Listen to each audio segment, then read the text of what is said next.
Mulheres extraordinárias, maravilhosas. Vanessa Cavalini, Maria Ribeiro, Roberta Sara, Tamira Macaína, Tamira Petrônio. Eu entrevisto mulheres, mas o programa é pra todos. Senta direito, garota. Oi, gente, esse é o Senta Direito Garota, eu sou a Juliana Amador. Antes de começar, eu venho lembrar que nós temos um Apoia-se. É muito importante, qualquer colaboração ajuda a gente ficar aqui com esse programa, trazendo histórias de mulheres maravilhosas. Hoje estou aqui com Isabela Taviani, cantora, compositora, mãe maravilhosa. Seja muito bem-vinda, Obrigada, Ju. Obrigada. Um prazer. Você tá fria. Quente, eu tô quente. Gelada. Somos uma mistura necessária. Mas geralmente eu sou fria. Ah, é? Eu tenho uma coisa assim que eu sinto muito frio e sinto muito calor. Eu suo demais, então acho que o fato de suar demais eu esfrio muito o meu corpo, né? É uma coisa muito louca isso. Geralmente sou eu que tô com as mãos geladas, mas hoje eu tava ali fora falando num assunto nada agradável e eu fiquei um pouco quente. Ela tem fobia de barata. Antes das baratas, mas não tinha barata nenhuma aqui não, tá? Temos baratas Relax, no estúdio. Me conta da sua história. Eu sei que você nasceu em berço esplêndido da música. Se é que podemos falar assim. Não, bom, eu sou cantora, compositora, violonista. Eu tenho uma mãe que é pianista, né? Foi pianista, se formou, fez mestrado em música. Mas ela exerce hoje outra profissão, contabilidade, depois ela fez direito. Minha mãe é uma workaholic com 85 anos, ainda trabalhando mesmo. Chocada. E ela já tem a aposentadoria dela. E mestre, pianista total, e advogada. Total, assim, uma coisa muito louca, minha mãe, Ave Nada Maria. dá conta dela. Não dá conta dela, mas a vida dela sempre foi o trabalho, sabe? Mesmo, assim, até esse ponto mesmo de eu ter que me sentir, eu tenho que me fazer muito, porque a presença dela era muito pouca. Ela estava sempre trabalhando, né? E meus pais são separados. E era uma mulher vanguardista, né? Pra um tempo onde as mulheres não estavam. Exato. O meu pai brigou com ela, eles eram casados, porque ela estava fazendo direito penal. E na Cândido Mendes, se não me engano. E ela só tinha ela e mais uma outra mulher. E aí ele falou, não, você não vai estudar aqui e tal. Ela ficou muito brava e abandonou o direito penal, foi fazer direito trabalhista, sei lá o que ela foi fazer. Enfim, mas ela é assim, é uma workaholic muito forte. Mas eles se separaram? Eu tinha 8 anos, né, quando eles se separaram.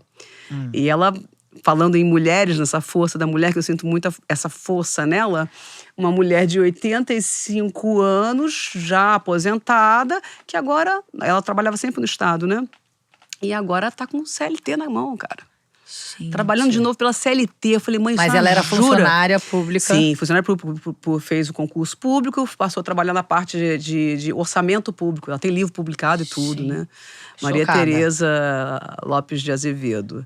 E ela é assim, cara, uma fera, ela é uma fera. Então ela tinha isso, meu avô por parte da minha mãe, ele também era cantor de ópera, né? Mas também não profissional. Ele era gerente do Banco do Brasil, mas estudava e cantava. Então a família tem esse dom de transitar entre o sagrado e o profano. É isso, exatamente. Mas aí você sempre quis ser artista? Sempre quis ser artista. Eu queria ser atriz. Ou tinha uma contadora dentro Não, nem pensar. Eu sou uma péssima nesse sentido. Você queria ser atriz? Eu queria ser atriz, desde pequena. Tanto que eu fiz Cal. Eu fiz a Cal uns 2 anos, assim. Depois eu tive que abandonar, porque junto da Cal eu fazia faculdade de comunicação, trabalhava e ainda cantava na noite, nos bares, né? Era muito difícil. Uma linhagem de mulheres insanas. Insanas, é verdade.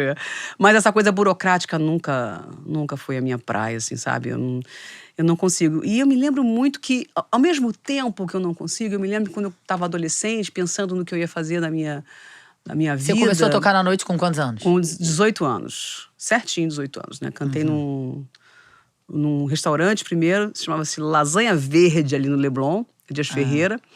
Depois virou aquela casa de comida tailandesa. Depois eu cantei num lugar chamado Antes e Depois, que era um bar, na minha época se falava GLS. E que também foi muito legal pra mim, cara. Eu fui assistir uma cantora que cantava lá, sem microfone. O cara tocava, o violão plugado. Ela tem que assistir essa moça, Marisa, o nome dela. Ela canta sem microfone, tem uma voz potente. Aí eu fui. E eu tava ouvindo ela cantando e cantando junto ali no bar e tal, na mesa. Quando terminou o set dela, o violonista me falou pra mim, você quer dar uma canja? Porque ele viu que eu estava cantando muito, né? Já querendo me mostrar. Querendo se aparecer. Aí eu falei, quero, claro. Ele, vem cá, o que você canta? Aí tinha, cara, que vergonha. Tinha lá no livrinho dela, lá com as anotações, tava lá, a música que tava na frente, atrás da porta. Eu falei, cara, eu vou cantar isso, cara, que perigo, cara, com 18 anos. Eu falei, pode ser essa. Ele olhou pra mim assim, tem certeza que você quer cantar essa? Qual o tom? Eu falei, qualquer tom, o tom que você achar que é pra mim. Eu não sabia, na verdade, né? Eu tava iniciada nesse processo da música. Eu estudava violão desde os meus 11 anos, eu comecei a fazer canto lírico com 16 anos. Ah, então você mas sabia. eu não sabia. Não, mas eu não sabia exatamente, que eu nunca tinha cantado aquela música. Eu não sabia qual seria o melhor tom pra ela. Eu falei, faz o tom que ela faz. Tudo bem. Aí cantei, me dei bem. Foi legal dizer que foi maravilhoso, não foi. Mas eu cantando, o dono do restaurante subiu as escadas e olhou assim, quem é essa garota, cara? Aí me chamou, você faz música ao vivo? Eu falei, não, mas eu tô... Não, eu faço num restaurante aqui no Leblon, mas eu tô com muita vontade de abrir outros horizontes e tal. Eu falei, então, faz o seguinte, eu vou te dar os domingos de janeiro pra você fazer aqui. Eu falei, perfeito. Eu não tocava um violão que eu me garantia muito, né? Eu queria fazer uma coisa bonita. Chamei um violonista, chamei várias pessoas, falei, tô cantando. Aí começou a encher. Depois do domingo de janeiro, ele falou assim, pô, mandou bem pra caramba, o restaurante lotou e começou um bochicho. Tem uma menina lá que canta assim, não sei o que lá, vamos lá. E começou a encher. Aí ele me deu a sexta e o domingo. Eu cantava no sábado no Lasanha Verde. Aí eu comecei a cantar sexta, sábado e domingo. E o restaurante bombado, lotado, né? Todo mundo ia pra me assistir. Aí criou-se já o lance do nome e tal. Mas naquela época eu não escrevia música, né? Eu interpretava músicas de outros artistas, outros compositores. E é nessa hora que eu percebi o quanto que a composição ia dar a direção do que sou eu, que artista sou eu, que personalidade é essa, né? Então, a partir do momento que eu começo a compor, isso foi lá para mais de 94, 98, eu começo a escrever minhas músicas, fazer um show com as minhas músicas, que eu começo a perceber. Porque antes, Ju, eu era meio Nina Hagen, sabe? Eu era produzida pelo Tom Capone. O Tom Capone, guitarrista, ganhou o Grammy com o primeiro disco da Maria Rita, faleceu de uma forma terrível lá em Los Angeles, comemorando o Grammy, né? Ele foi o primeiro cara que começou a me dirigir. E como eu cantava ópera, como eu tinha um registro vocal muito amplo, a gente estava na onda de fazer uma coisa meio Nina Hagen. Então eu cantava, tá lá o corpo estendido no chão. Eu cantava com essa voz assim, alta pra caramba, que hoje eu não faço mais, não é mais meu perfil. E a coisa não funcionava, não era por aí, era uma loucura, até eu começar a me achar dentro das minhas músicas. Quem sou eu? O que eu gosto de cantar? Quais são os meus tons? Achar o meu local direito. E aí foi feito. Mas alguém te ouviu cantar nesse bar e te levou pra gravar o seu primeiro... Não. Como é que foi essa trajetória? Bom, aí depois disso, eu fui buscar casas melhores para me apresentar. Aí eu consegui fazer uma apresentação no Mistura Fina, que era uma grande vitrine de música. Fiz uma banda legal, fiz meu primeiro show lá, ok. Depois eu cantava no Bali Bar, no Arandela, será o nome do lugar, no Lestreg. Eu cantava em lobby de hotel, ali no Meridian. Eu cantava em tudo quanto é lugar, bossa nova. A noite carioca. Mas assim, sempre crooner, né? Mesmo os shows que eu estava fazendo no Mistura Fina, quando era um show mais autoral, assim, não era um autoral, era interpretando outros artistas e incluía aqui umas 2, 3 músicas minhas, né?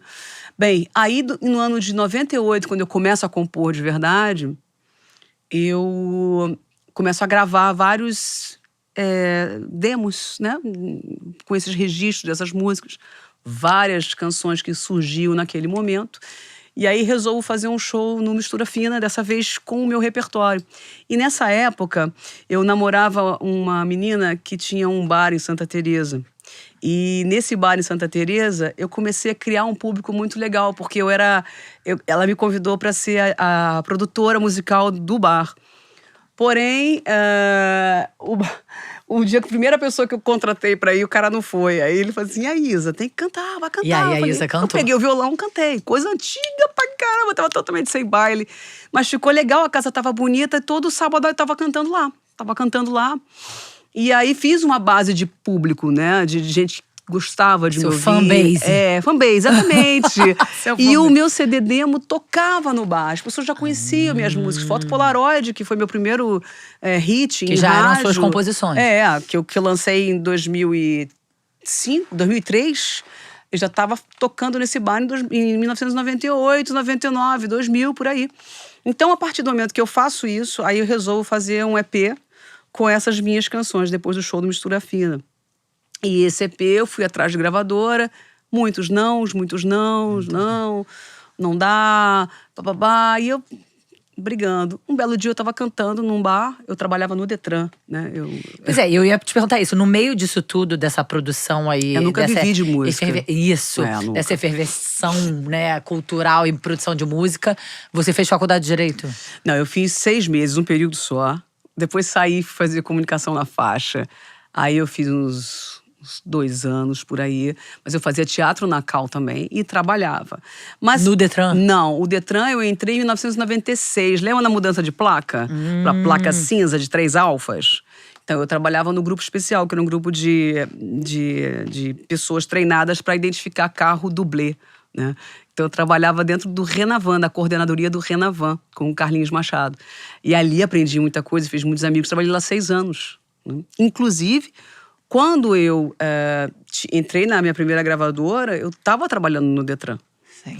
Nesse bar, essa história eu conto muito. Eu fui cantar, saí do Detran, era uma sexta-feira. Eu lá com o meu Corsinha, meu equipamento de som, carregando tudo. Parei na frente do boteco lá, vou tocar, carreguei tudo, botei o bar vazio. Aí quando eu montei tudo, a minha namorada falou assim, você vai cantar hoje, bicho? Não tem ninguém aqui.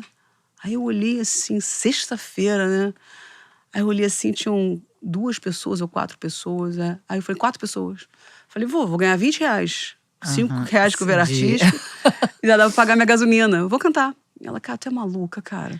Mas era o que te alimentava pra sustentar o seu personagem do Detran. Exatamente. E aí, nesse dia, o bar encheu, lotou. As 4 viraram exatamente. Foi maravilhoso.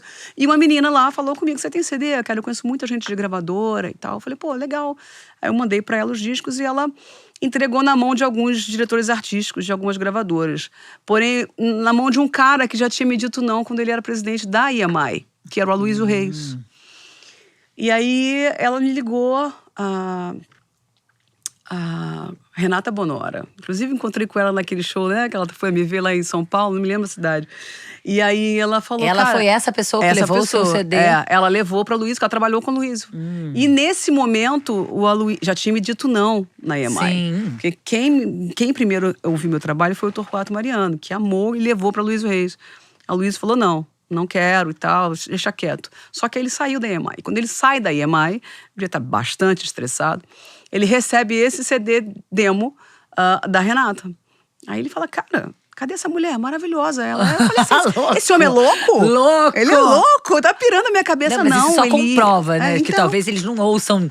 Tudo depende de tantas coisas, né? Ali não era o momento certo pra ele. Ele tava saindo da gravadora, enfim. E aí ela falou, olha, ela vai estar cantando lá no Downtown, no restaurante O Árabe, no sábado, né? Eu vou lá. E aí ele foi. Ele é irmão do Biafra, sabe? Isso era que ano? 2002. E aí ele foi. Aí ele foi, chegou lá, com o Torquato também. Não, o Torquato não tava, não. E aí ele falou comigo, cara, se você assina voz e violão num barzinho, que dirá com uma produção, vamos trabalhar? Eu falei, vamos. Aí fui na casa dele, resolvemos tudo, pensamos em tudo, lançamos o álbum em 2003. Esse meu primeiro álbum foi uma coisa assim maravilhosa, sabe, Ju? Porque ali eu tive muita música em rádio, eu tive trilha e novela. E logo depois dali, eu fiz o meu primeiro canecão com 8 meses do álbum lançado. Então, o álbum lançou, sei lá, ele lançou em abril. Rapidamente, eu já estava fazendo canecão. Meu primeiro canecão numa terça-feira. E a casa explodiu, lotou. Foi lindo. E aí, a segunda vez que eu fui fazer o canecão… Já tinha pedido demissão do Detran? No canecão, sim. Eu saí do Detran em julho daquele ano. Era muito louco, porque eu ia cantar, sei lá, no Rival, né? E era linda, maravilhosa, você não sei quem. Voltava pro Detran acabada. Chegava no balcão, cadê meu processo? Pô, tu é louca, cadê meu processo? Eu falei, senhor, tá em Mal exigência. sabiam aquelas pessoas. Nossa, eu não sabia quem era eu, né? Uma Pois é. loucura, bicho. Mas muito bom, assim, fiz grandes amigos lá. E aí, em 2005, eu fiz um... O Aloysio Reis fecha essa gravadora, nós ficamos 1 ano com ela. Eu fui lançada junto com a Luca, Tô Nem Aí, Tô Nem Aí, a mesma gravadora, a mesma época. Ficamos 1 ano na Green Songs e logo depois o Aloysio vai fechar essa gravadora e começa a me apresentar pro mercado. Eu estava fazendo um show no Canecão e toda a parte dos executivos da Universal foram me assistir. E o que eles ficaram muito impressionados é que, embora eu sempre fui uma pessoa que apareci muito pouco na mídia, assim. As pessoas conhecem muito a minha música. Sim. O Mas seu não nome, meu a nome, sua a música, música, mas não a a minha sua cara, imagem. né? Isso é uma coisa que eu sempre briguei em todo lugar que eu fui. Cara, isso a gente tem que aparecer mais esse rosto e tal, enfim. E aí... Eles ficaram muito impressionados porque a plateia cantava o show do início ao fim. Todas as músicas, mesmo aquelas que não estavam no rádio. E era muito impactante essa troca que a gente tinha. Sempre foi assim, minha relação com o público, e é até hoje. É muito, muito verdadeira, né? E aí eles falam, não, a gente não quer ela para um disco, a gente quer ela para um DVD. A gente quer levar isso para casa das pessoas. Eu tô falando de 2005. 2005, a produção de um DVD era muito cara. Sim. E eu falei, caramba, eu vou entrar na Universal já para um DVD... Produção do Max Pierre, que era um cara perfeccionista, enfim. Fiz, foi maravilhoso, foi lindo. Aonde foi gravado? No Canecão. Foi super bem executado, eu tive um cenário lindo da Lia Renha. Foi incrível. É um DVD que eu, particularmente, não gosto muito. Porque... Sabe o que é, Ju? Quando eu comecei a aparecer no mercado, eu já tinha mais de 30 anos. Eu entrei com 33 anos, se eu não me engano. Meu primeiro álbum. Então, eu tinha vivido muita coisa na esperança de conseguir um contrato com uma gravadora, porque na época você precisava de um contrato. Sim. A gente não tinha internet, a gente não tinha os streams, a gente tinha que ter um álbum. Dependia disso. Né? Tocar na rádio, ter trilha de novela, era assim. Sim. E aí, eu já estava naquele ponto da curva que você vai, não vai dar. Não vai dar pra mim. Eu já ia começar a descer. Na desistência. Porque, pô, começar um sucesso com 33 anos de idade, meu exemplo maior era a Cássia, né? Que foi em torno disso aí, 30 anos, né? Mas, pô, tava com 32 e tal. Cara, isso não vai dar certo. Eu vou continuar cantando porque eu amo, mas vou fazer um concurso público, vou estudar, vou entrar num cursinho, o que for, vou fazer alguma coisa da minha vida e vou continuar a cantar. Só que aconteceu isso, né? Naquele momento, naquele boteco que tinham 4 pessoas. Você entende loucura, como as né? coisas são? E aí, eu fui pra Universal, fiz esse projeto lá, depois Mas desse por que projeto... você não gosta tanto desse DVD que você porque... falou? me desculpe, me perdi. Porque... Nossa, você é boa nisso, hein? Caramba! Porque eu achava eu muito voraz. Eu achava eu muito exagerada. Eu demorei tanto tempo naquela expectativa, naquela espera, que eu entrava pra comer o palco, Mas, literalmente. Era uma coisa entendi.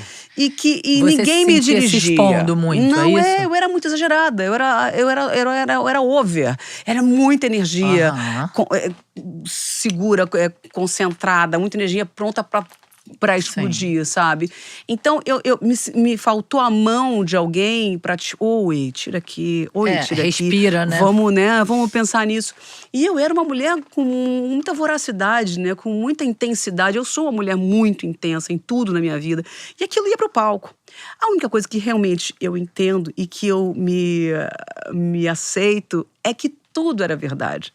Não era uma... ouvindo assim, eu acho lindo. Exatamente. Mas eu entendo o seu olhar crítico. Crítico. Que você achava que podia ter...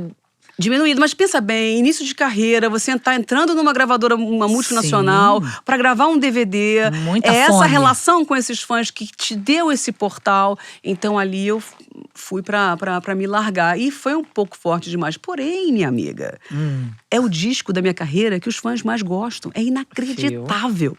Eu falo, como é que vocês conseguem ver aquela louca lá? Como é que vocês dão conta dessa potência avassaladora que transborda tudo?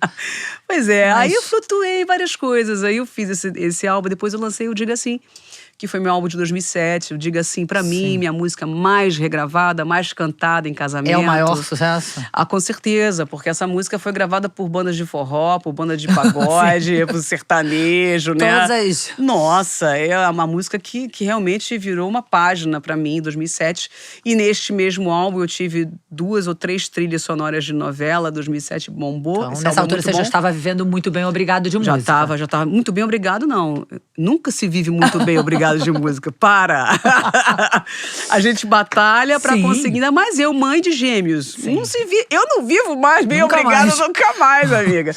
E aí eu fui bem, depois eu fui gravei o outro álbum, que era o de 2009, Meu Coração Não Quer Viver Batendo Devagar, o nome do álbum. Você é muito romântica, né? Eu sou demais. Eu sou libriana, né? Libriano tem essa coisa. E aí eu fiz um álbum muito louco, que eu saí um pouco do processo produtivo mais conservador, ali dentro da Universal, e ainda dentro do contrato da Universal, eu procurei o Júlio Tolstói, que era um dos produtores do Lenine, e o Rodrigo Campelo, que era produtor da Roberta Sá.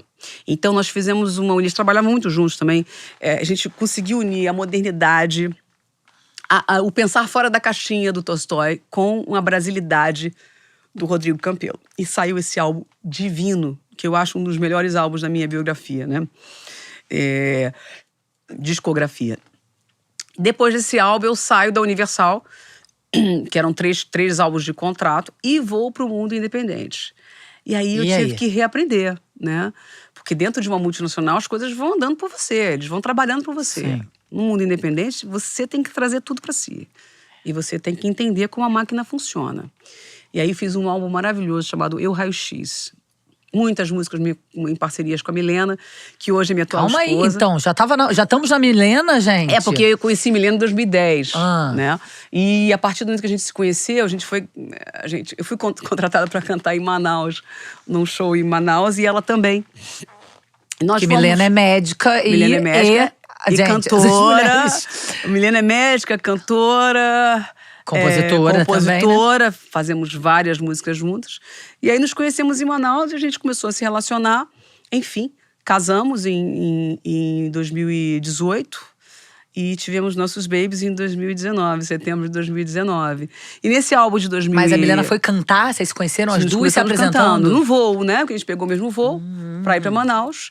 E aí a gente começou... Cara, ela é uma pessoa muito apaixonante.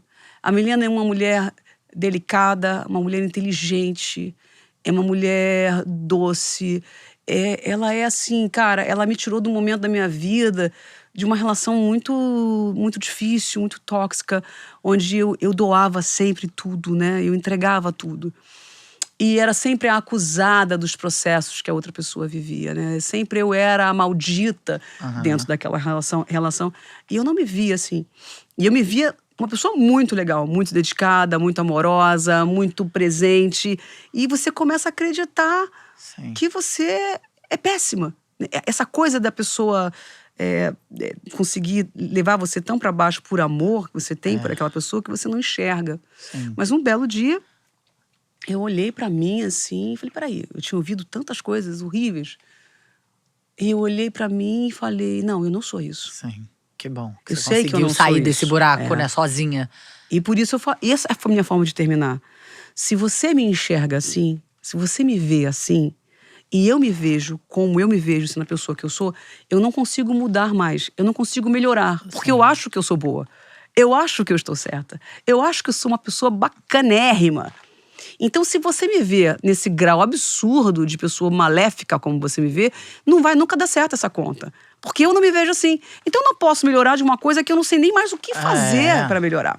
Foi nesse momento que eu consegui me abandonar dessas coisas, né? E esse momento é que a Milena entra na minha vida, cara, que ela mostra um outro lado, né? Assim, o quanto ela sempre gostou do meu caráter, da minha maneira de ser, as coisas que nós construímos juntas, né? A música Vocês juntas, ficaram juntas lá, isso. logo de cara e nunca mais se soltaram? Foi assim? Foi Juntas logo de cara e nunca mais nos soltamos. Eu sou uma mulher de relações, sabe? Eu sou aquela que gosta de casar. Eu nunca fui da putaria. Nunca fui. Eu também gosto de casar. Olha, eu me relacionei dos 15 aos 30 com a mesma pessoa. Imagina, adolescência, Pois hormônios é. bombando. Claro que tinha um sentimento de, tipo, vou ficar pro resto da vida com essa mulher, cara, não dá. Eu tenho que arrumar outra coisa. Sim, Tem que preciso beijar outra experimentar coisas novas, boca, é. gente. Saber como é que é o mundo ali Porque fora. 15 aos 30 é uma. Pô, foi puxado. É uma época muito fundante da nossa vida. Aí quando eu termino com ela aos 30, aí sim, eu vivi uma loucuradinha, tá? Sim. Pô, fui viver meus 17 anos com 30. Aí eu fui terrível. Aí eu comecei a descobrir, olha que legal, né? Que eu também tive outra relação, assim, com o leonino e tal. Era sempre essa coisa minando a minha energia, né? E eu fui descobrir que eu tinha um borogodó. Que eu tinha uma parada. E que as pessoas gostavam. Porque eu me achava feia. Eu me achava pouco talentosa. Gente. Eu me achava uma mulher desestruturada. Cara, que eu vinha de um lar desestruturado. É uma grande tudo. disforia, né? Porque é isso, uma mulher tão incrível, tão talentosa, Isso, eu fui interessante. Eu fui enxergar isso depois de 30 anos. Mas aí, quando eu enxerguei isso, aí eu queria pegar geral. Aí eu sou foda, vem ficar comigo, sacou? Aí eu fui, me lasquei toda também, foi muito bom. Mas Sim. aí, com 33, eu já caso de novo. Aí fico 10 anos com essa pessoa. Aham. Escorpião. Olha como eu adoro mulher complicada. E quando eu termino, foi quando eu fico com a Milena. Quer dizer, eu não tive pausas. Sim. A única pausa foi a sair dos 30 anos, que eu dei enfim, né? Uma circulada. Uma circulada. E aí eu caso de novo. E quando eu conheci a Mia, é muito bom esse papo de mulher, né? Que a gente fala abertamente sobre certas coisas. Quando eu conheci ela, eu falei, isso nunca vai dar certo. Por Ela quê? não é complicada. Ela não é maluca. Você não sabia viver em paz, Não, né? exatamente. Isso aí são coisas que eu coloco nas minhas músicas. Eu não sabia viver em paz. Eu não sabia o que era eu parar no posto de gasolina e falar assim, eu tenho que parar, eu tenho que sacar um dinheiro. A pessoa abre a porta do carro e sai pra sacar o dinheiro. Eu falei, como assim? Porque era eu que fazia a compra, porque era eu que pagava tudo, porque era eu que tinha não sei o que lá, porque era eu. Tudo eu. De repente a pessoa vai, tem atitude. Não, peraí, carregar uma mala. Não, deixa minha mala aqui, não, vou ligar pra você. Não posso ser gentil. Eu falei, mas... Eu não sabia viver. Não sabia receber. Não sabia receber. Uma amiga me falou isso. Cara, aproveita. Sim. Curte esse momento, receba. Né? Você não sabe viver assim. A tua vida foi o tempo inteiro dando, né? E agora você tá tendo uma pessoa... Búfalo, vou pra luta, vou conseguir tudo. Isso. E eu tinha que pensar por mim e sempre pela outra pessoa. E no caso, ela veio com essa proposta. Eu falei, isso nunca vai dar certo. Essa menina não tem nada a ver comigo. Ela não é meu perfil. Eu gosto de mulher maluca, eu gosto de mulher, né? Eu gosto de mulher difícil. Eu gosto de problema. De problema, exatamente. Eu era essa. E quando ela entra, que eu começo a perceber, peraí, eu acho que eu tô apaixonada. Eu não paro de pensar nessa menina, não é possível. E aí eu começo a perceber o quanto ela foi entrando na minha vida. Ela morava em Juiz de Fora. Milena tinha uma carreira também muito bonita na música. Ela foi uma das referências lá do Garagem do Faustão. Ela teve que sair do programa porque não dava, eles botaram ela. Enfim, ela foi tema de abertura de novela. O cérebro eletrônico faz tudo. Era aquela novela lá, esqueci o nome, mas ela teve vários temas de novela. Ela tinha uma carreira maravilhosa, principalmente lá em Juiz de Fora e em Minas Gerais, onde ela morava. Só que estava acontecendo, ela trabalhava no hospital lá, Ela é médica tinha de carreira ela na qual é? música, ela é medicina de emergência. Ela é porta do pronto-socorro, é aquela que vai Uau. salvar a tua vida. Ah. Ela é a faca na caveira. Ela não gosta de coisinha, ela gosta da loucurada. com emoção. É, com emoção. Não é à toa que ela se apaixonou por Total. você. E aí, a gente, ela viajando, Juiz de Fora, Rio, eu falei, cara, vem pra cá, cara, vamos ficar aqui, vamos morar junto e tal, não sei o quê. Não tem que você ficar nessa estrada perigosa toda semana e tal. Aí ela resolve vender a casa dela e vir morar no Rio. E aí a gente se casa, aí essa relação amadurece. E ela veio com esse processo dos filhos, né, Ju? Porque isso, pra mim, tinha ficado lá nos meus 30 anos. Ah, né? Se é? não tinha rolado... Você já tinha pensado nisso em algum momento da sua vida? Tinha. Mas assim, eu tinha um medo. Eu sempre tive um medo da gravidez, desde pequena. Não sei porquê. Eu sempre falava pra minha mãe que se eu engravidasse, se eu tivesse filho, meu filho teria algum problema. Eu não sei, eu tinha uma paranoia absurda com isso. Mas coisa de criança, sei lá. Mas eu tive vontade de ter filho em algum momento lá, mais jovem. E ela chega na minha vida, eu já tinha 42, quase 43 anos de idade. Ela tem 10 anos a menos que eu. E ela, eu quero um filho seu, eu quero um filho seu, eu quero um filho seu. Eu falei, cara, como é que vai ser isso e tal? Enfim, decidimos, adiamos por muito tempo isso, até a hora que eu falei pra ela, olha só, você tá com 38 Eu tô com 48. Daqui a pouco eu vou ser mãe e vó, sabe? Quero ter tempo com os meus filhos, eu quero brincar com os meus filhos, ter energia para isso. E aí nós fizemos o processo de FIV, graças a Deus foi tudo maravilhoso. Temos 2 meninos chamados Inácio e Estevão. Eles têm 6 anos agora. São meninos extremamente saudáveis, felizes, maravilhosos, cheios de amor. E foi um processo muito louco, porque eu tive os meninos, eu estava entrando na menopausa. Você já imaginou a cabeça de uma mulher entrando na menopausa e sendo mãe? Porque é muito paradoxal, né? Porque é o auge da criação e o auge da… Exatamente. O corpo tá falando, da para. decadência, isso. Não é decadência, mas né? decadência A gente que tá reconstruindo chegamos ali e vamos agora, né? do ponto de vista biológico, Sim, não, de biológico, produção, claro. de… Não, porque se eu for falar isso no ponto de vista de atividade, eu tô louca. Porque depois dos meus 50 anos, é o momento que eu mais evoluí artisticamente, de criatividade. Porque, tudo. na verdade, mas fisicamente… a gente diminui drasticamente ou até perde a capacidade de gerar. Sim. Né, biologicamente. Mas é isso. Outras potências amor, criativas… As dores no joelho são… Não tem essa, não. Você sabe que outro dia eu li em algum lugar das baleias, que você já leu isso? Não. As baleias, quando entram na menopausa, elas têm uma função incrível. Elas ficam sendo tipo as guardiãs, entendeu? Das outras. Então, assim, elas são Nossa, que zero legal. descartáveis. Sabe? É tipo um momento muito importante, entendeu? Que legal, cara. Nessa dinâmica familiar lá das baleias. Das baleias, Pois é, eu sou meio uma baleia, assim. Uma baleia guardiã. Isso foi assim, mexeu muito comigo, esse processo da menopausa, né? Eles nasceram, eu tinha 51. Sim. E ia fazer 51. E a cabeça, quando os meninos tinham 5, 6 meses, chegamos na pandemia. E a Milena, como médica, teve que voltar da licença maternidade direto para Ela foi pra linha de frente. Ela foi a primeira médica a entubar dentro do hospital lá da Barra da Tijuca, onde ela trabalha. Caramba. A primeira. A gente não tinha protocolo, a gente não tinha nada. A gente achava que só diante de estar perto de uma pessoa já ia morrer, né? A gente tinha muito medo. Muito medo, mas foi barra pesada. Foi. E os colegas com dela, bebês em alguns casa. colegas caindo, né, na linha do E ela fronte. voltava pra casa? Ela Como é que vocês voltava fizeram? pra casa, né? E cada vez que ela saía, eu não sabia se ela ia voltar. E é o seguinte, também tem uma coisa muito importante, muito impactante nesse processo da maternidade com a gente, porque, como eu te falei, a minha mãe é uma pessoa idosa. E ela mora em Botafogo, aqui no Rio de Janeiro, e eu moro no Recreio. Minha mãe já estava com 80 anos, eu já tenho 85. Eu não tive nenhuma rede de apoio. Nem eu, nem avó ela. que pudesse segurar a onda, né? Não. Né? A família da Milena é de Minas, do interior de Minas, na cidade de Carvalhos. A mãe da Milena mora em Jacareí, São Paulo. Os meus amigos, muito que não ficaram perto, todo mundo com medo, todo mundo, né, nesse processo da Covid. Então você ficou muito sozinha com os meninos? Muito sozinha, muito sozinha. Eu tinha uma babá, uma fiel escudeira, que era nossa amiga, a Inês, que ficou com a gente, inclusive durante a Covid. Ela falou assim, eu não vou largar vocês. Eu não tinha como, porque gêmeos… Sim, imagina não tem mão, Milena, eu sei. não tem como. E Milena fazendo plantão. Então ela fazia 3 plantões por semana. E como é que se dá banho em 2 ao mesmo tempo? Não dá. Eu tenho que pegar um berço, um chiqueirinho, botar dentro do banheiro. Enquanto botava um pra dormir, o outro já tava gritando lá. Você não tem como. E você tem que lavar a louça, você tem que limpar as coisas, você tem que trocar a fralda, você tem que arrumar o quarto, você tem que fazer tudo de um bebê, só que em dobro. Sim. E você tem que ter alguém que esteja olhando o outro enquanto você tá com aquele, né? Gente, olha, foi muita barra pesada. Mas, por um outro lado…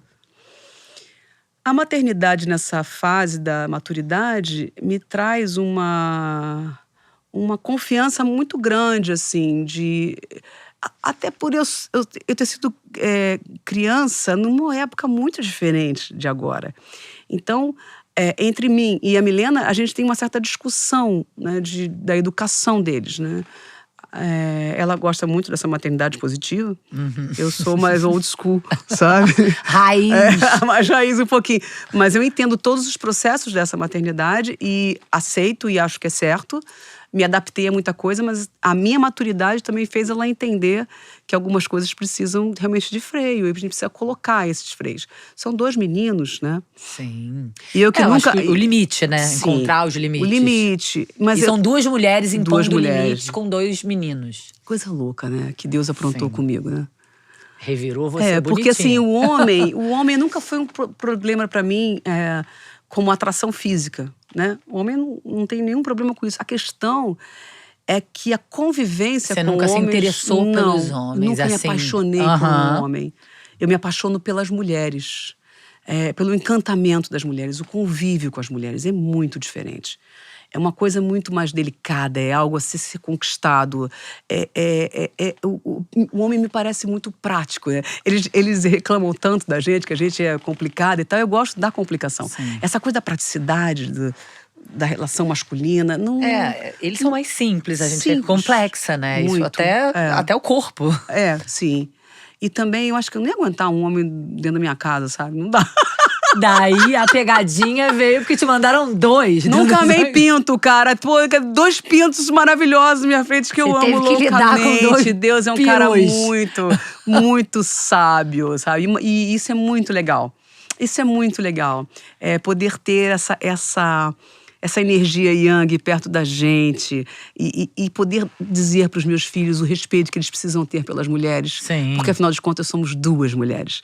Né? Então, esse processo que nos foi dado foi muito generoso do universo, né? De nos trazer 2 meninos. Eles são muito fortes, muito ativos, muito grandes. Então, às vezes, a gente tem que realmente apertar o cerco um pouquinho, porque senão… Tem mesmo. Bota a gente na roda. Impor esse limite também, até pra entender, né, o respeito que eles precisam ter por vocês e pelas mulheres em geral. A gente fala Porque, muito assim, isso. A socialização, por mais que vocês 2 criem, vão criar, as mulheres aqui somos nós, somos maravilhosas, somos isso, somos suficientes e tal. Mas a socialização tá ali mostrando pra eles que eles podem tudo. Exatamente, o tempo Então, inteiro.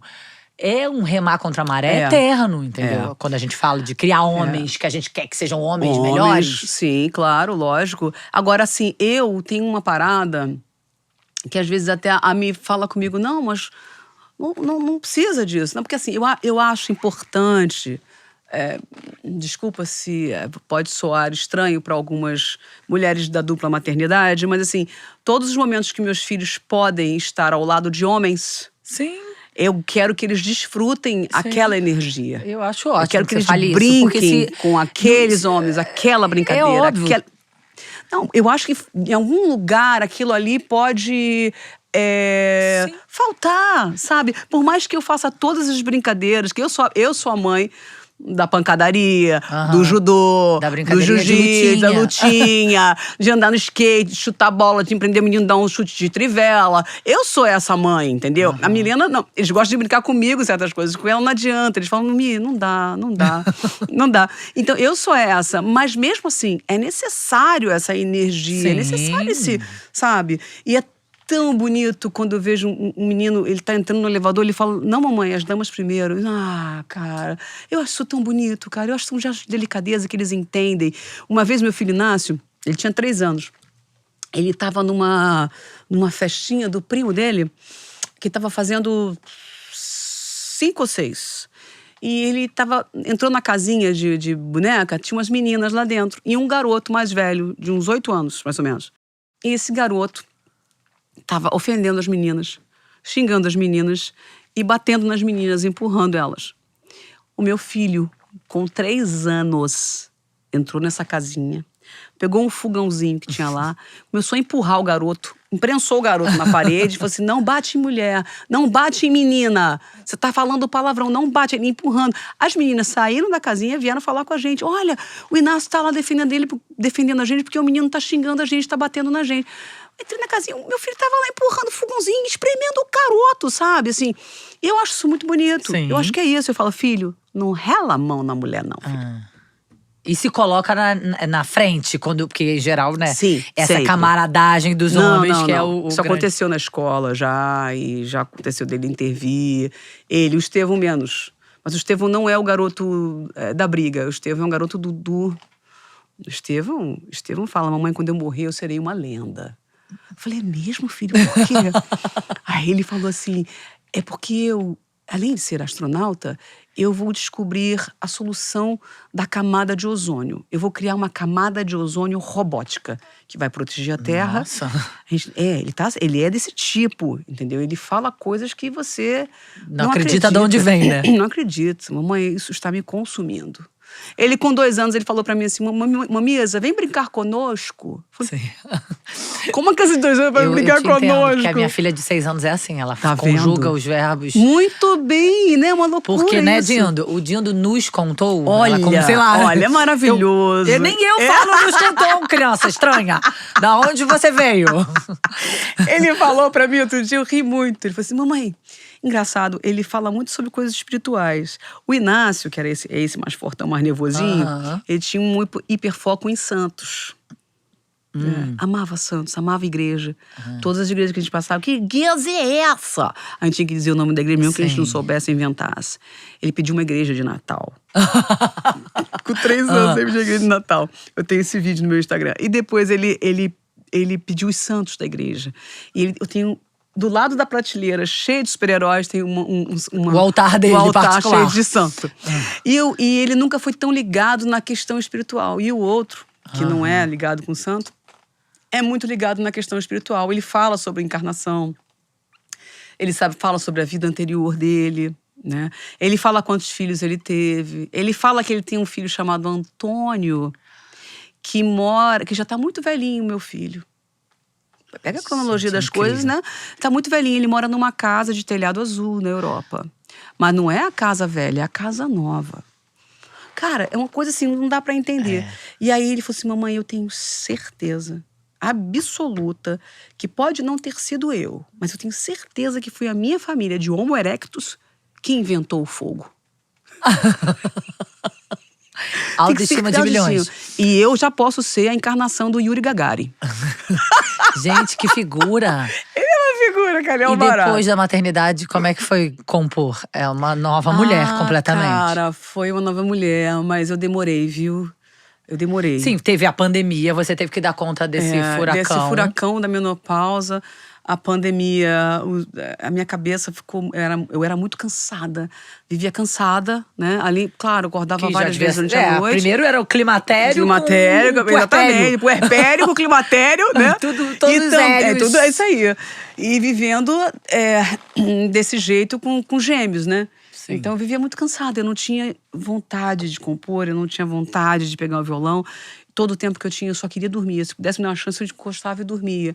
Então eu estava muito, assim, desgostosa da música. Com a pandemia, então, eu fiquei mais ainda. Foram raríssimas as coisas que eu produzi na pandemia.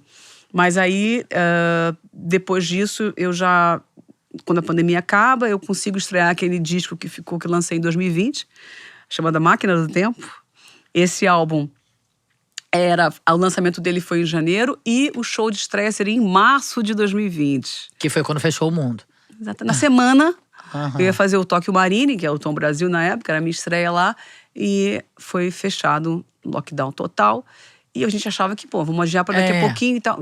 E não. E eu só fui estrear esse show, Ju, 2 anos depois. Exato, em março de 2022. Durante esses 2 anos, eu não fiz nada. Porque eu tentei estrear, quando eu ia estrear estava tudo certo, bandeira estava verde, eu tive Covid. E aí eu perdi o fio da meada, né? Um álbum bacana, mas um álbum que eu não consegui desfrutar desse álbum como eu gostaria. Aí Perdeu depois o timing, disso, né? perdi o timing, exatamente. Aí eu comecei a gravar alguns singles, fazer algumas mudanças na minha estrutura empresarial, lá no escritório. E aí fui dando uns tropeços, enfim, até que o ano de 2024, 2025... 2024 foi um ano muito bom, lancei 4 singles muito legais, comecei a voltar a compor, a me sentir mais corajosa, me sentir mais forte, entender os processos por onde, né, eu passei e para onde esses processos iriam me levar, esses caminhos, essa maturidade que dá, né, depois que você está na menopausa, que você consegue entender que o mundo não acabou e que agora tem novas cores novas possibilidades. E eu descobri isso. E aí lancei. Mas recentemente, um EP com 5 músicas. Um disco belíssimo, a coisa mais maluca da minha vida. Bicho, eu fiz uma Mas loucura. por que a coisa mais maluca da sua Cara, vida? eu vou te explicar. Porque durante o processo dos singles que eu lancei em 2024, eu me aventurei um pouco na parte de produção musical. Eu falava, poxa, todos os meus álbuns eu participei muito, tem sempre alguém assinando a produção musical. Pô, por quê? Sabe? Sim, vou assumir Vamos lá, logo. cara, vamos assumir isso, vamos fazer. Aí, eu escolhi 5 faixas e eu queria contar uma história com essas 5 faixas. Elas precisavam se relacionar, né, entre si, mas eu não queria que elas tivessem a mesma cara, com o mesmo produtor. Aí o que eu fiz? Eu chamei 3 produtores para 5 faixas. Só que um produtor desse ia produzir comigo 3 faixas. Então, eu produzi 3 faixas com a coprodução do Sérgio Mello. E a outra faixa foi pelo Rafael dos Anjos, que fez o Flechas na Parede, e o Dudu Farias, que fez o Tente Não Chorar. E aí eu falei, cara, esse álbum vai ficar um Frankenstein.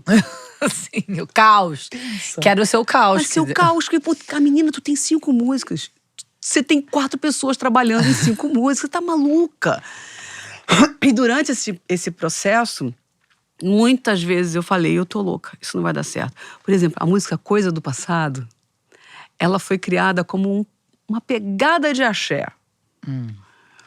E o Serginho Mello, quando ouviu a música, falou, não, a levada é essa. A levada era de Phil Collins. A introdução parece até... Cara, a gente tá falando de Toto, é uma outra onda. Aí eu falei, Sérgio, não é isso, ela é mais popular. Não sei, cara, não, essa música esquece, essa música não sei o que ela... Falei, tudo bem. Quando a gente começa a fazer as coisas, eu falei, isso não vai dar certo. Aí o Não Para, eu escrevi os metais, comecei com as ideias dos metais, as convenções, escrevi tudo bonitinho, partitura, fiz, entreguei pro Rafael Rocha, maravilhoso, para fazer os arranjos de metais. Em cima daquilo que eu escrevi, o cara fez uma loucura maravilhosa, mas eu escrevi ali o riff que eu gostaria, onde foi mantido. Foi muito legal isso para mim. E a outra que era Acabou Nosso Tempo, que é uma parceria minha com a Renata Fausti. Eu também entrei e falei, a gente vai fazer uma coisa meio country. Eu não quero sertanejo. Eu quero um country, lap steel e tal. Vamos fazer... Eu e Serginho lá na briga, negociando tudo. Quando eu olhei esse álbum, falei, gente, eu tenho de tudo nesse álbum. Caramba, pelo amor de Deus. Aí eu conversava com o meu engenheiro de som, o Ronaldo Lima, que me acompanha há muitos anos. Eu falei, Ronaldo, cara, fala a verdade, esse álbum tá esquisito. Ele falou assim, esse álbum tá sensacional. Eu olhei pra ele, você jura? Esse álbum tá incrível. Você conseguiu em 5 faixas ter uma variedade de sentimentos absurda. E olha, todas elas se conversam, que eu chamei os mesmos músicos, né? E elas conversavam entre si, os mesmos músicos tocando. Chamei o Paulo César Barros, que é um cara de 80 anos que toca baixo, que é o cara que foi gravou com mais artistas desse país. O cara é um gênio. Chamei esse cara para fazer o baixo, que foi uma dica do Serginho Mello. Eu não conhecia exatamente o trabalho, conheci o nome dele. Cara, que é uma enciclopédia da música ali comigo gravando. Aquilo foi incrível, sabe? Então foi muito emocionante esse álbum. E ele tá sendo super bem recebido. As pessoas estão apaixonadas pelas canções. Tá tocando bastante. Então eu falei, poxa, acho que meu Frankenstein, virou o príncipe encantado, assim, porque deu tudo certo com o bichinho. Tá dando fazendo tudo sentido. Certo. Super sentido, e eu não imaginava. E shows? Temos. Vamos começar essa turnê agora, dia 19 de novembro, no Teatro Riachuelo aqui do Rio. E dia 23 a gente vai fazer o Tóquio Marine em São Paulo. A partir daí... 23 de novembro. De novembro, A partir daí a gente vai começar a fechar a agenda pro ano que vem. Já estamos trabalhando no Nordeste, estamos me cobrando muito.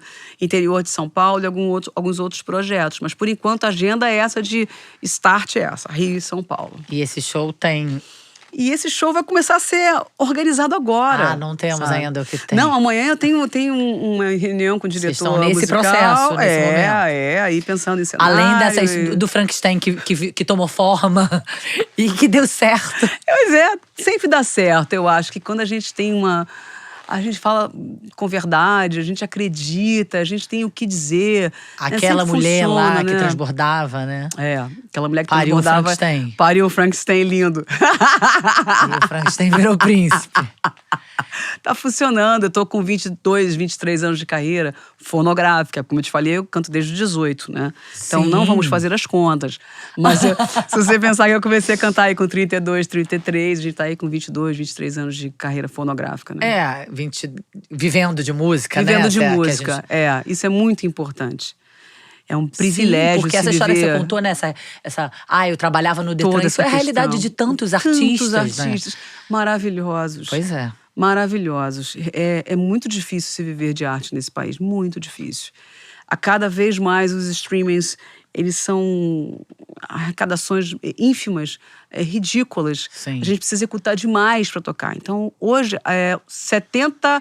Não, eu vi uma estatística, é de 80% do valor arrecadado com música, dos profissionais de música, vem dos shows. Sim. Então, não vem das Tinha que execuções. aumentar, né? Cara, aquilo ali é uma Os caixa... donos dos aplicativos estão milionários. Que todo mundo suga, né? Um monte Sim. de vaca, teta na vaca, assim. Todo mundo só sugando. Quando aquele restinho lá, ó, restinho vai pra boca do artista. Essa que é a questão. Porque é muito pouco. Então a gente precisa do show. Sim. Né? E um artista como eu, que sou independente, o meu show tem que pagar tudo. Eu não tenho um patrocínio, eu não tenho um apoio. Toda a minha carreira eu construí, meus amores, com a minha bilheteria. Eu tenho muito orgulho disso. Sim. Sempre. E este show será produzido assim. E isso é um problema também, porque, como eu te falei, hoje eu tenho uma responsabilidade financeira que não é só o meu trabalho. Sim. Eu tenho 2 filhos para criar, escola para pagar e todas as contas que precisam com o filho. Então, todo o meu orçamento, eu tenho o orçamento da minha gravadora e eu tenho o orçamento da minha família, né? Mas tem certos momentos em que você tem que fazer o uso de uma coisinha Sim, aqui. um tem que bancar o outro. Bancar o outro. Agora, nesse álbum mesmo, eu gravei o álbum e eu não quis gravar um CD inteiro. Não, vamos gravar 5. Só 5, porque eu posso utilizar o resto dessa grana para fazer um audiovisual, que ficou lindo. Tá no YouTube, no meu canal, Isabela Taviani Oficial. Tem um audiovisual de cada faixa. Eu fiz um clipe de cada uma. Mas, assim, um estúdio normal. Sim. Elementos da minha casa, eu cantando. E relax, e bonito, e deixando a minha interpretação falar. Nada mais. Simples, não tem ali nada. Mas é um custo que eu tirei de um lugar para colocar para fazer aquilo. Sim. Então, tudo que eu faço é dessa maneira, né? Sem apoio e tal. Agora, eu vou estrear um show no Rio de Janeiro. Eu tenho que criar um cenário. Eu tenho que fazer um desenho de luz. Sim. Eu tenho que pagar toda a produção de ensaio, de músicos.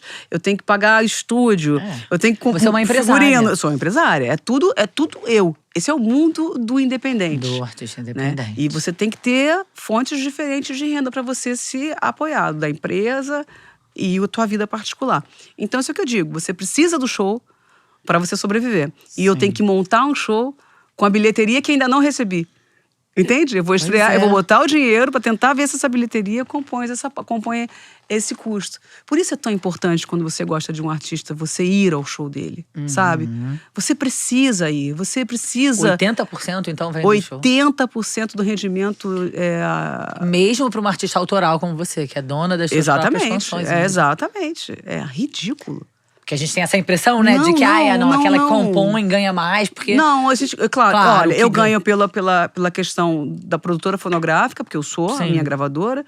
Eu ganho como intérprete, eu ganho como a autora. Compositora, tá? E às vezes algumas faixas eu posso ganhar até como musicista, né? Como conexo. Mas eu posso dizer pra você, isso aí é muito pequeno, é muito pequeno. Eu não sou uma cantora de muitas execuções. Você tem milhões. Sim, pra você viver bem disso, né? Você tem que estar em outro país, baby. Porque lá é diferente. Lá, a política lá é diferente, o consumo é diferente, o valor do play é diferente. Aqui no Brasil, a gente teve que criar casas decimais. 0,0000001 por cada play que se dá, sabe? É uma loucura. Então, isso são as mudanças que eu enfrentei. Eu entrei no mercado em 2003, vivendo a pirataria, né? Depois a gente começou a ver a galera da Napster, onde você baixava música de graça, fazia os downloads. Aí depois, enfim, começa uma parte do YouTube que não se remunera e tal. E aí depois abre mão totalmente do CD e a gente vive de streams. Que paga muito mal. Que paga muito pouco. Pra você ganhar bem, você tem que ter… Aqui também, a gente como canal do YouTube, né? Exatamente, Assim, é. Tem que ser gigantesco. É isso, essa é a vida da gente, né? Que vivemos disso, de cultura, de arte. Então é muito importante a gente apoiar o artista que a gente gosta, é muito importante assistir Ir no show, o canal, assistir o episódio, sabe, assistir o canal, compartilhar. divulgar. Isso é muito. Eu acho que o público não sabe o quanto que é importante. Cada vez que ele compartilha algo, bicho, ele não sabe o quanto aquilo é importante pro algoritmo, pro engajamento, sabe? É fundamental. E ir ao show, cara. Ir ao show. Eu ainda tenho um monte de CD ainda pra vender em show. Você vai vender esse artigo?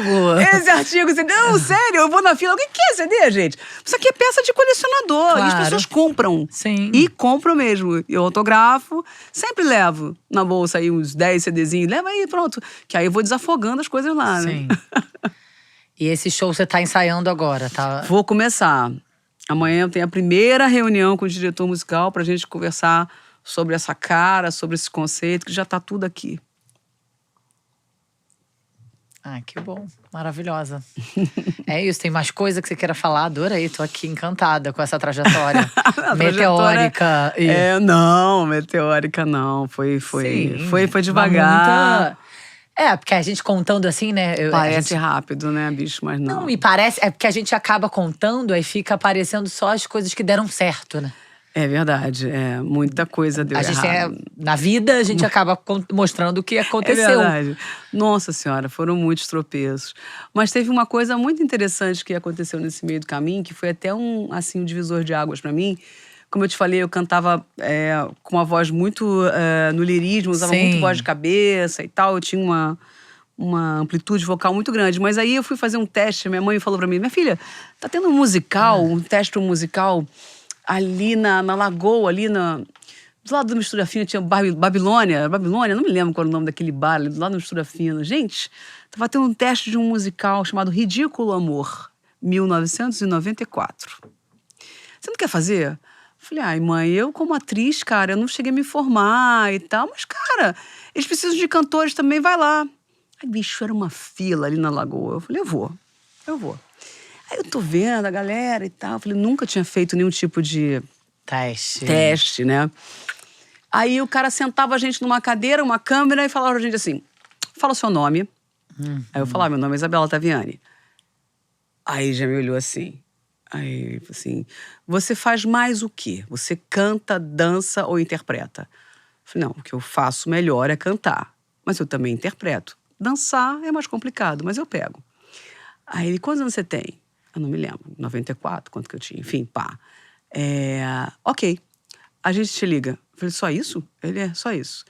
Aí me ligou.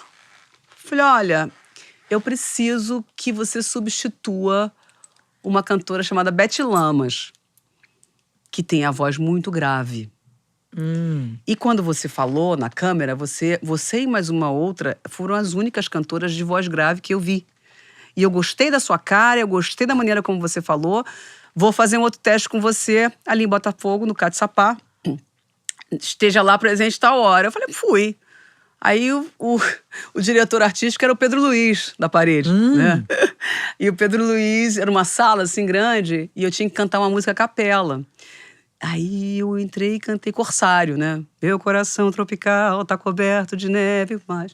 Enfim, aí comecei a cantar, aí fazia uma coisa meio cigana, porque eu fazia flamenco na época um pouco também. E aí pronto, ficamos… ele ficou entre mim e essa outra cantora e o diretor decidiu. E nesse momento, nessa peça, foi muito interessante, porque de 94 pra cá, eu começo a cantar com esse registro mais grave, porque não era o meu normal. Eu cantava muito similar ali a Leila Pinheiro, que era e é um dos grandes ídolos da minha vida. Sério, a Leila, a gente tinha uma voz muito similar, muito parecida.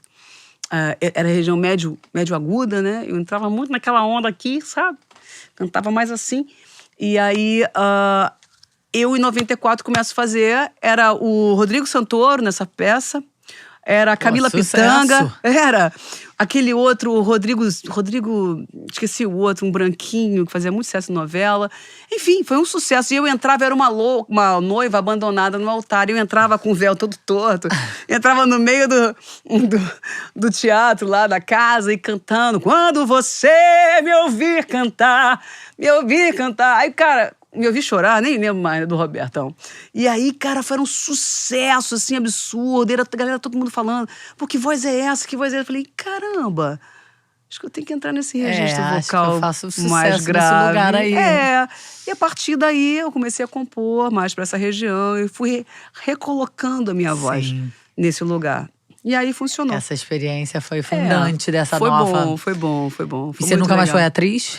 Não, eu nunca mais. Eu tenho um grande desejo de fazer algo nesse sentido. Eu não penso no musical, sabe? Penso em um papel mesmo, mas não musical. O musical, hoje tem uma onda no musical que é o belting, né? Que é esse canto erradamente chamado de canto gritado, né? Que não é muito a minha praia. Eu até consigo fazer em alguns processos, mas não é muito a minha forma de cantar. E eu vejo que hoje os músicos os cantores dos musicais, são incríveis. E eles entram com essa potência do belt, que é uma escola americana de cantar. Sim. E que não é muito a minha praia, assim. Então eu me sentiria um pouco deslocada, né? Mas, por mim, tudo bem. Eu tenho uma vontade muito grande de trabalhar um pouco como atriz, assim. Eu gosto disso. Muito. Você canta falando de amor.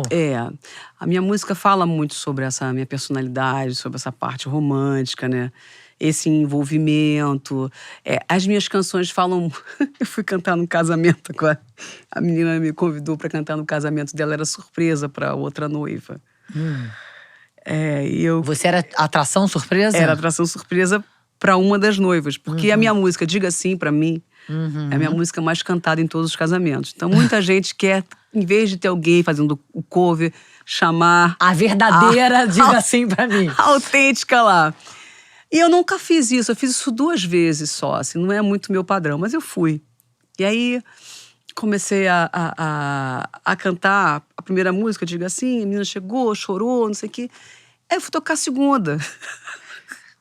Aí eu não tinha pensado no que eu tava fazendo, né? Pô, bicho, era um casamento, velho. Aí eu comecei, eu e você podia ser, mas o vento mudou a direção. Ou então cantando música de desastre total no meio do casamento das meninas. E eu tava desesperada. Aí eu toquei logo 2 Babies e Uma Casa de Campo, a canção que faltava, pra trazer um lance de amor e tal. Mas as minhas canções têm uma coisa muito da traição, assim, né? Como eu lidei com momentos de traição, de dor. Tem uma canção minha chamada Estrategista, que assim, é uma dor de cotovelo absurda, né? E eram coisas que você estava vivendo, né? Eu sou muito... Por isso o nome do álbum é Confissões de Amor. Eu sou muito uma cantora e compositora muito confessional. Que escreve sobre o que você está sentindo e vivendo. Eu falo muito sobre a minha vida, nem exatamente o que eu estou vivendo, mas enfim, tem uma fonte ali que eu descobri pra mim. Porque, como eu te falei, eu tinha um estilo de cantar que era apenas interpretar outros artistas, outros compositores. Quando eu começo a escrever as minhas dores do amor, ou as minhas fagulhas do amor, eu começo a me entender. E as pessoas começam a se conhecer. A curtir aquilo, se relacionar com aquela música e gostar. Então foi o primeiro momento da minha carreira que eu vi realmente pessoas gostando das minhas canções, gostando da minha interpretação com as canções. Então, eu comecei a falar muito da minha vida emocional. A foto Polaroid, eu aqui largada num canto desse apartamento, choro mais ou choro menos, não importa, você não vem mesmo. Uma canção que eu fiz quando eu me separei da minha primeira namorada, né, dessa relação de 15 anos que eu te disse, e eu fui morar na casa do meu pai. E na casa do meu pai eu fui morar no quarto de serviço da casa do meu pai, porque eu não queria morar com a minha irmã mais nova, eu queria ter minha liberdade. Então eu entrava pela cozinha, saía pela cozinha, fazia o que eu queria. E aí eu compus essa música dentro de um banheiro do quarto de serviço onde eu morava, né? E eu criei um hábito muito interessante de compor olhando para o espelho. Porque o banheiro era muito pequeno. Sabe esses espelhinhos sarapa de banheiro? Que você abre assim, que tem Sei, aquele que de plástico. quadradinho. Que você bota ali as coisas, escovinha de dente, aquelas coisas. Então o banheiro era tão pequeno que se eu entrasse, o espelho estava aqui, a porta, o braço do violão batia na porta. Então eu abria o espelho para cá, entrava praticamente no box, fechava a porta do quarto, a porta do banheiro e começava a escrever música ali, me olhando no espelho. Menina, isso virou um Olha. vício. Porque é como se fosse a minha própria... Eu mesma falando as frases que eu deveria ouvir, né? Não, e você tava se enxergando. Me enxergando e o espelho me trazia as canções. Eu parava, olhava Sim. e aquela imagem que era eu mesma me entregava a próxima letra, sabe? Sim. E eu fiquei meio viciada nisso, de compor. Tanto quando eu me mudei de lá, massa. eu botava um espelho no meu estúdio, que era para eu poder compor me olhando no espelho, e eu paro e fico achando a palavra olhando na minha Você cara. simplesmente encontrou um método de criação. E essas canções são muito doídas, sabe? Tem canções muito Sim. doídas, muito difíceis. E depois da maternidade, do casamento, Depois da Milena. eu me lembro de uma fã que falou assim: pronto, agora casou, agora tem filho. Vai ficar fazendo só vai canções fazer de passarinho azul. Exatamente. Menina, a primeira coisa que eu fiz foi abrir minha gavetinha lá das memórias emotivas, né? E fiz uma canção chamada Rivotril. De cara, já foi a primeira. Eu falei, não, eu não posso perder Sim. essa pegada, né? E realmente estava ficando meio fofa demais. E aí, depois disso, veio Dos Babies, veio o Repito. Aí veio uma canção que eu fiz com o Padre Fábio de Mello, né? Fiz um feat com ele, que foi lindo, foi mensagem de Natal do ano passado. Aí fiz Me Deixa Entrar na Sua Vida, que foi meu primeiro samba, eu nunca tinha feito um samba. E aí cantei Pare, com a Bia Ferreira. Chamei a Bia Ferreira para fazer um feat, que é incrível, né? Ela fez um texto maravilhoso. E nós gravamos Pare, que já era uma canção bem forte, para estar trazendo esse universo dessa Isabela, que gravava o Farol, que era uma canção muito poderosa. É no momento que eu vejo a pessoa me traindo, né? Que eu falo, cala a boca, não fala mais nada agora. Pois o silêncio vale muito mais do que suas palavras tortas. Cale a boca, agora é tarde, eu tranco a porta. Vou-me embora dessa vida louca sem demora. Cara, essa música, eu abria o show do Canecão com isso, né? Falava um texto e entrava esse... Como é que você abre um disco falando cale a boca? Cara, você abre um show mandando a pessoa calar a boca, né? Uma coisa muito louca. E é uma música muito forte. E o Pare tem um pouco dessa pegada, sabe? Que eu gosto dessa Isabela mais maluca, assim. As pessoas acham que eu sou muito louca. O Clemente um dia me entrevistou, ele falou assim, Isabela, as pessoas acham que você é muito séria. Você é tão engraçada. Falei, cara, eu sou uma pessoa muito leve. Meu convívio é leve. Eu sou uma pessoa muito amorosa, carinhosa, romântica. Por mais que a idade chegue, eu continuo mantendo os meus padrões, né? Então, as minhas canções, às vezes, assustam as pessoas, né? Cara, que isso? Essa menina... Como é que ela fala desse jeito, né? O Rivotril, que eu falei que eu ia jogar a pessoa da escada, que ela ia cair, se quebrar inteira lá de cima. É terrível. Mas eu não sou assim no meu dia a dia, né? As canções parecem que criam essa personagem e aí eu consigo botar pra fora. Tem né? você. Algum lugar ali. Tem você, mas tá você bota na arte. É isso, e vou construindo essas personagens que estão em mim, né? Dos meus conflitos. E mesmo essa Isabela já mais em paz, mais segura, também é capaz de compor e de criar. Sim, não, sem dúvida. Não fica chato. Não, de forma Senão a gente alguma. fica né, com essa sensação de que o artista tem que estar sempre sofrendo. No caos. Mas você sabe que algumas vezes eu pensei sobre isso. Pois é, muito. A gente pensa muito sobre isso, né? Cara, não tô escrevendo nada, minha vida tá muito tô fofa. feliz demais. Eu tô feliz demais, não é verdade? Mas eu consegui pegar essa fórmula de achar esses momentos e abrir essas emoções que estão ali contidas, guardadas, vividas, e trazer de voltas. Extraordinárias nessa rotina. Na rotina, você, sim, sua claro. mulher, seus filhos. O Flechas na Parede, essa música que a gente tá tocando agora, é a coisa mais incrível. Ela começa com a seguinte frase: beija minha boca, risque as minhas coxas, morda os meus mamilos, faça tudo aquilo que eu preciso tanto e tô esquecendo. Nossas madrugadas já não são as mesmas. O tesão que chega não deixa a chama acesa. Nossa cama quente hoje tá dormente. Acordei com saudade, com vontade de me dar um presente. Meu amor, bota aquele som que a gente gosta. Vou deixar as crianças na escola. E você pode ir preparando o café, se arrumando como der, que hoje eu quero ser tua mulher. Gente, é um cotidiano da vida de um casal, né? Com filhos. Eu, por exemplo, me identifico loucamente.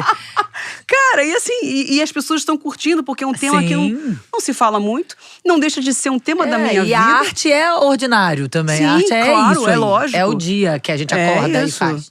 É uma música que eu gosto muito, chama Flechas na Parede, pra quem quiser ouvir. Vamos ouvir. Vamos curtir, muito. vamos curtir eu muito. Amei.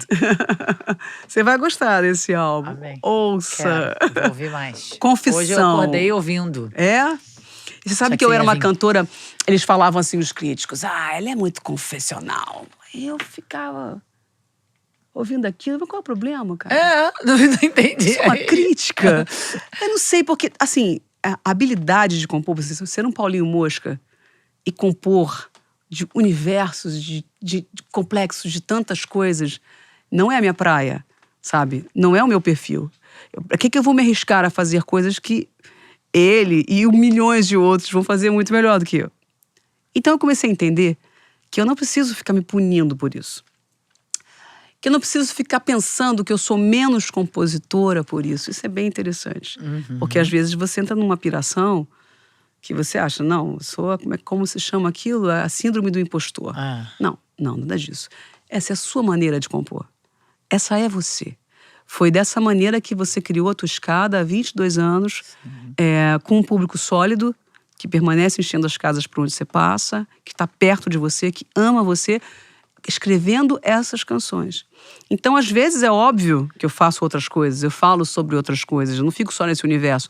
Mas o que eu gosto mais, onde eu me sinto mais à vontade, é quando eu faço o cotidiano da minha vida. Esses críticos é que não suportam se olhar. Eu, hein? Adoro ser uma cantora confessional. Por isso, o disco Confissões de Amor. Maravilhoso. Volume 1. Porque significa que temos muitos volumes pela frente. Muitos eu não sei, mas a gente vai dar uma continuidade nisso. Confissões, porque assim, confissões entre parênteses de amor. Então pode vir confissões entre parênteses de outra coisa. Entende? E o volume 2. E depois a gente faz uma compilação disso, faz um álbum, de repente faz um... E corajoso falar de você. Obrigada. Eu acho incrível e interessantíssimo. Não deixa que os homens falem diferente. Não, sem dúvida. Porque eles são ótimos nisso.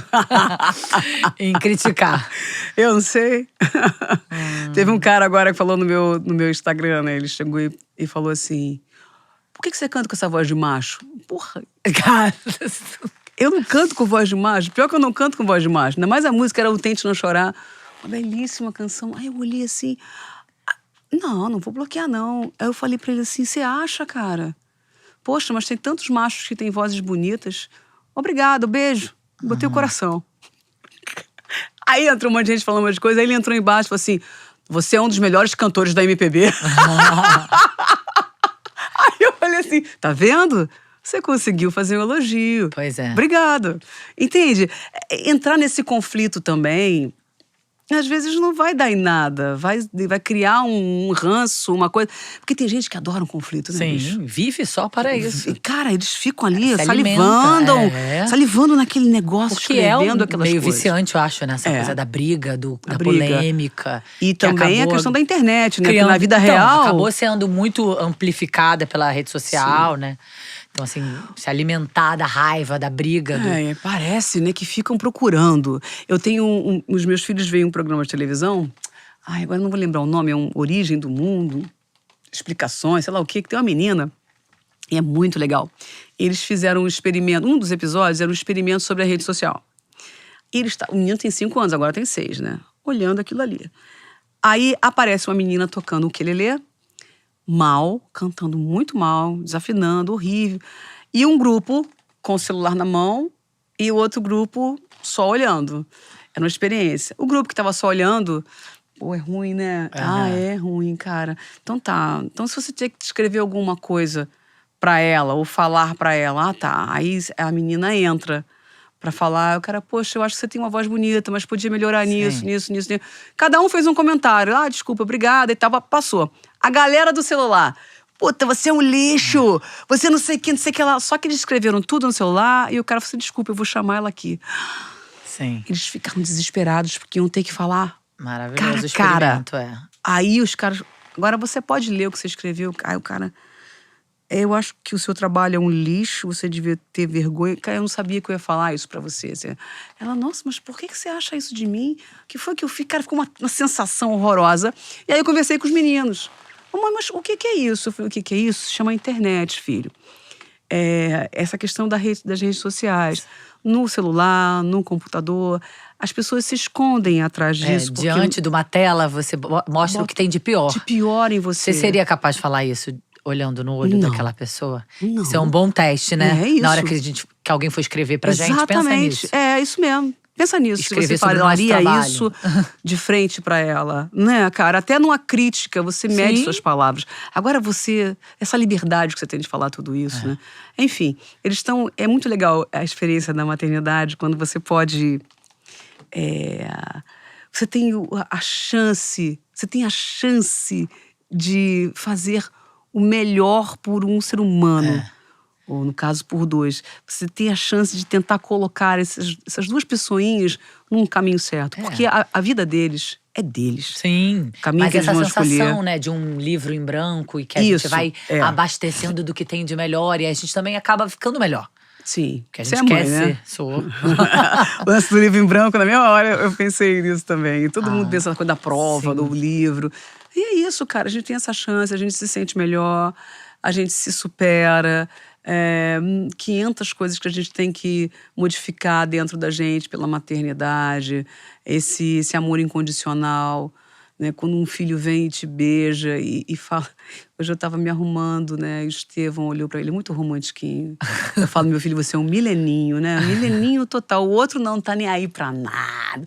E nasce aquele garoto que não se preocupa com nada, só quer brincar. Estevão não. Estevão, o cara da cabeça, né? Uhum. Eu passei por ele assim, mamãe, você está tão bonita, onde você vai? Eu falei, tô, filho, obrigada, mamãe vai gravar um podcast hoje. Um podcast? Eu falei, é um programa que passa na internet, que a gente conversa com uma pessoa, fala um monte de coisa, vou falar de você. Fala de mim, mamãe, eu vou ficar com tanta saudade de você, mas é tão sem vergonha. Sim. Quando um filho fala isso pra você, mamãe, você está tão linda hoje. Eu nunca pensei que eu fosse ter isso na minha vida, sabe? Isso é muito emocionante, isso é muito forte. Eu nem saberia o que é isso, como é profundo a maternidade, com certos detalhes mínimos, assim. E eu só fui saber isso lá com os meus 50, né? Então, acho que é mais forte ainda, sabe? Eu tenho que viver meus filhos muito intensamente. Sim. E você... mais vontade ainda de viver por muito mais tempo. Muito mais tempo, mas há e criar. Sim, a gente né? sabe que tem um limite esperado. Eu fico fazendo conta. A Milena fala, para de fazer conta. Para de fazer conta. Não exagera que não estamos nesse ponto. Eu fico, juro pra você que mas eu fico isso, assim, essa fase, né? Essa fase que você tá da primeira infância. Eu também tenho uma filha da idade praticamente, tem 6. Vai fazer 7. Ela é um ano talvez mais velha que o seu, um pouquinho menos que os seus. E essa fase da primeira infância, que a gente sente esse amor insano que vem deles, né? Então é o primeiro contato com essa... coisa mais gostosa. Com esse amor arrebatador. Que dá uma grande responsabilidade. Imagina você ser tudo pra alguém, que é de fato o único momento da sua... né? Que você é tudo pra alguém. Por isso a primeira infância agora é a puberdade do dente mole, né? A partir dos 6 anos. E aí daqui a pouco você vai ver, adolescente. Adolescente. Mas você sabe que eu acho que a terapeuta da Milena fala muito isso, né? A Isabela vai ser a melhor mãe do mundo na adolescência. Eu não sei por que ela pensa isso, mas eu acho que talvez a minha relação com o jovem... Eu fui professora também, né? De criança. Você não falou isso. Ainda tem isso. Eu trabalhei na Fundação Leão 13. Eu fui professora numa comunidade carente lá no Alto Boa Vista, chamado Mata Machado. Mas professora de quê? Recreadora infantil, cara. Eu tinha aluninhos da creche lá de 2 a 5 anos. E eu também fui a recreadora cultural, né? Da comunidade. Então eu fazia festa junina, eu fiz teatro musical, eu gravava numa fita cassete, eu compunha as músicas. Crianças. A primeira experiência era com adolescentes. Tá. Né, da comunidade. Que ali o bicho pegava, mas era muito bom. Eu sempre tive essa facilidade. Depois eu fui trabalhar com criança de 2 a 5 anos. E aí eu fui fazer um curso de recreadora infantil. Me aperfeiçoei em uma série de coisas, mas nunca fui formada nem nada, mas fiz alguns cursos por fora mesmo. Eu trabalhava numa fundação, era do Estado, né? Então, é bem complicado. E eu trabalhava nesse local, lá no Alto da Boa Vista, e eu amava. E hoje, a coisa mais linda do mundo é porque tem alunos meus Que te reconhecem. que me reconhecem, me mandam mensagens, né? Que lindo. Falam como eles gostavam quando eu tocava violão, das festas que eu fazia. É muito gostoso isso. Então eu tento passar, tem um pouco dessa experiência que eu tenho com os meninos, da adolescência que eu vivi lá na comunidade. Da mãe gente boa, da que mãe gente brinca, boa, que é recreadora. eu sou mais gente boa nessa hora, agora com criança, eu sou meio linha pesada, minha linha dura, sabe, assim. Eu tenho esse ladinho mais, de vez em quando, uma orelhinha queima lá em casa, De impor o limite mais, de uma forma mais… Cara, pra mim, eu juro pra você, Ju, o melhor momento da maternidade é agora, 6 anos. Quando a gente tinha acabado de ter os nenéns, eu tava num lugar lá em Santa Teresa, fui fazer umas fotos lá no Parque das Ruínas, e nós encontramos um casal com 2 meninos, exatamente assim como a gente. E aí a Milena perguntou assim, todo mundo sobreviveu? Vai ficar bom alguma hora? Exatamente isso. Aí ela perguntou pra mãe, quando é que melhora? Cara, Oi, olha, futuro! Quando é que fica bom? quando é que melhora? E ela olhou pra nossa cara, falou assim, quanto tempo tem o filhinho? Eu falei, os 2 filhinhos? Tem 6 meses. E ela, vou te falar quando melhora? Com 6 anos. Gente, naquele momento, eu juro, eu quase desmaiei, porque a minha esperança que olha, com 1 ano e meio tá bom, tá legal. Ela mandou 6 anos. E hoje eu entendo perfeitamente aquela moça. Cara, porque é exatamente isso. Porque com 2 anos é horrível. Terrible 2, e meu Terrible 2 vai até os 5 anos de idade. Quando chegou pros 5, 5 e meio, a gente consegue negociar as coisas. Sim. Começa a ter troca, começamos a entender.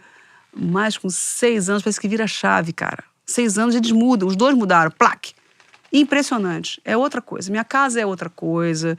Já sai da mesa já levando o pratinho. Mamãe, quando é que você vai me ensinar a lavar a louça? Vou ensinar. Sim. Mamãe, tudo já começa a organizar as coisas. Olha só, antes de sair do quarto, não saio do quarto antes das 7 da manhã. Olha o relógio. Comprei um relógio pra você. Eu sou Isabela Taviani, militar. Estamos conhecendo. Não me acorde antes das 7. Vocês 2 fiquem no quarto. Quem mandou abrir o olho antes das 7 da manhã? Outro dia eu fui dormir com um deles no quarto, porque minha sogra tava lá no outro quarto, foi dormir com o Inácio, né? Eu fui dormir com o Estevam, juro, gente, que dor no coração. Fui deitar na caminha dele, ele deitou na caminha do Inácio, na bicama, e aí ele acordou. E ele olhou pro relógio, ele pegou o relógio, que era um relógio digital. Aprendeu com 2 anos a ler a hora. Ele botou o relógio no travesseirinho. Eu tava acordado só olhando assim, né? Ele fez assim, pra não aparecer a luz, né? Olhando. Era 7h03. Aí ele olhou pra mim, eu fingindo que tô dormindo, né? O garoto ficou quieto. Quando deu 8 horas, exatamente, ele olhou o relógio, 8 horas. Agora eu posso sair do quarto. Saiu do quarto. Foi pra sala sozinho, ligou a televisão e ficou assistindo. Aí eu acordei, eu tava meio que acordada, né? Mas achei lindo isso, que ele sabe, porque assim, eles acordam 5, 6 horas da manhã. É um horror. Não tem final de semana, não tem nada. Aí a gente fez um combinado. Poxa, gente, a gente dormia até as 7. Fica no quarto, vocês 2. E depois de 7 horas da manhã. Tem companhia. Companhia. Pô, tem um monte de coisas pra vocês fazerem aqui. Depois das 7, vocês podem sair. Mamãe, a gente quer um relógio pra gente saber que horas é, porque a gente não sabe que horas são. Aí a gente comprou um relógio digital, eles agora já sabem. E aí eles estão sempre fazendo direitinho. Lições de Isabela Taviani. Os combinados dão certo com 6 anos, ótimos. cara. É maravilhoso. É isso. Isabela, adorei, amei. Também gostei muito, meu amor. E tá com a mão gelada aí. Ai, não, mas eu não tô com frio, tô bem. Tá bem, né? Então, tá bom. Obrigada pelo convite, foi muito amei, bom. Tá? Muito bom. Foi muito melhor bom. ainda do que eu já imaginava. É mesmo? Que bom. Que legal. Obrigada a você. Encontro real, né? Porque acho que é isso. Eu só falei verdade, loucamente. Aquela verdade do palco, a gente precisa aqui também, às vezes. Isso. Eu sou uma pessoa que fala. Essa potência, furacão. Tem que me acalmar, calma. Não paro de falar, né, mulher? Falei pra caramba. Obrigada. Obrigada, Ju. Parabéns Obrigadão. por tudo. Obrigada. Sorte. Obrigada pra você sorte, também. muita inspiração, muita paixão, muita calma. Isso é o que mais eu preciso. Calma, vai dar certo. Tudo Já vai dar certo. Já tá dando. Tudo vai dar certo. É isso aí. Dando. Obrigada, viu? Beijo, gente. Beijo, gente. Amei. O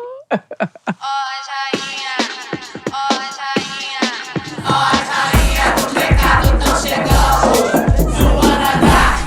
Joana Dark. Canta direito, garota.